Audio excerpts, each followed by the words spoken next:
বাংলাদেশের সমস্ত চিকিৎসক সরকারি বেসরকারি আপনার যদি কোনো প্রশ্ন থাকে প্লিজ আমাদেরকে 2টার পরে করবেন। আমাদের সমস্ত ডক্টররা জমায়েত হবে 2টা বাজে এবং তারা থাকবেন ঢাকা মেডিকেল কলেজ বাগান থেকে 2টা বাজে। আমরা আপনাদের কাছে আবার প্রেজেন্ট করবো, আপনাদের প্রশ্নের উত্তর শুনবো এবং উত্তর দিব।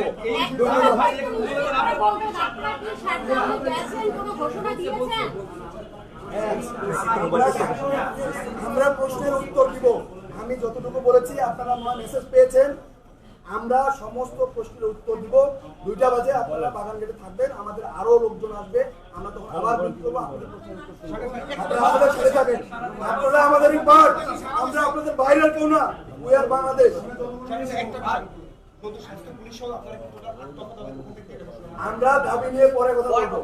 আমাদের এখনো প্রশ্ন, আমাদের এখনো আলোচনা চলছে, এখনো কোনো কিছু ফিক্সড হয় নাই। আলোচনা শেষে আমরা দাবি দেওয়া আপনাদের মাধ্যমে সারা দেশ হবে কিনা, সারা দেশ আছি। গতকালের যে ঘটনা, এই ঘটনার প্রতিনিধিত্ব নিন্দা জানাই এবং যারা আছে দ্বিতীয়ত হচ্ছে গতকালের যে ঘটনা, সেই ঘটনার আমাদের নার্সরা এফেক্টে। আমরা বৈষম্যহীন ছাত্র আন্দোলন থেকে যখন থেকে শুরু হয়েছে, আমরা আমাদের নার্সদের নিয়ে সবাইকে নিয়ে আমরা 24 ঘন্টার সার্ভিস দিয়েছি দেশবাসীকে, ছাত্র জনতাকে। আমরা গতকাল যে ঘটনা, সেই ঘটনা সকালবেলা ঘটনা 3:30টার দিকে যখন শুরু হয়েছে, তখন যারা আক্রমণকারী যারা আসছে তারা প্রথমে এসে 201 নম্বর ওয়ার্ডে গেছে। ওখানে ডিউটিরত যে নার্স ছিল, ডিউটিতে নার্স ছিল, তাকে ফোর্স করা হয়েছে, তোমার ডাক্তার কথা যদি না নিয়ে যাস তাকে মেরে ফেলবো।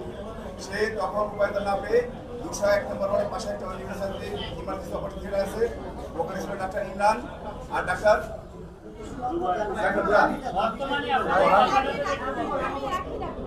আমাদের। আমরা একটা কাজ করার আমরা একটা ভালো পরিবেশ চাই, সিকিউরিটি চাই। আমাদের নিরাপত্তা নিশ্চিত করতে হবে।